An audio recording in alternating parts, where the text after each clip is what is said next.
বড়ো মানুহে যদি বড়োলেণ্ড দাবী কৰিব পাৰে তেনেহ'লে মিয়া মানুহে মিয়ালেণ্ডো দাবী কৰিব পাৰে। আমি মিয়া সাহিত্য শাসনৰ দাবী উঠাম আৰু মিয়ালেণ্ড বুলিও দাবী কৰিম। আমি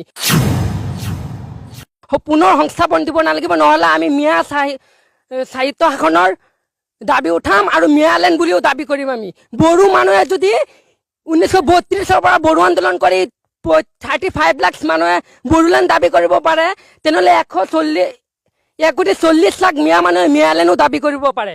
যদি এইবাৰ চৰকাৰ যদি আমাক পুনৰ সংস্থাপন নিদিয়ে তেনেহ'লে চৰকাৰে এক ডাঙৰ বৃহৎ গণ আন্দোলনৰ সন্মুখীন হ'ব লাগিব।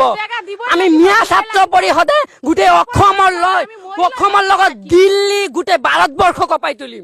জমিউল উলামা হিনৰ লগত লৈ আমচু নেমচু যিমান সংগঠন আছে আমি সকলোৱে মিয়াই মিলি সকলো দিল্লী অসম সকলো কঁপাই তুলিম। মিয়া বাংলাদেশী মিয়াই যেতিয়া মানে অসমত আহি কচু কাটি থৈ গৈছিলে অসমীয়া মানুহক, তেতিয়া কিমান অসমীয়া আছিলে।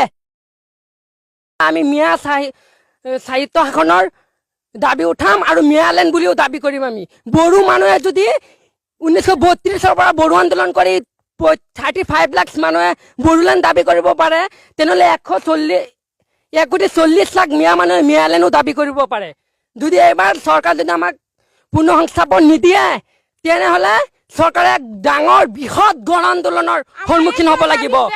আমি মিয়া ছাত্ৰ পৰিষদে গোটেই অসমৰ লগত দিল্লী গোটেই ভাৰতবৰ্ষ কঁপাই তুলিম।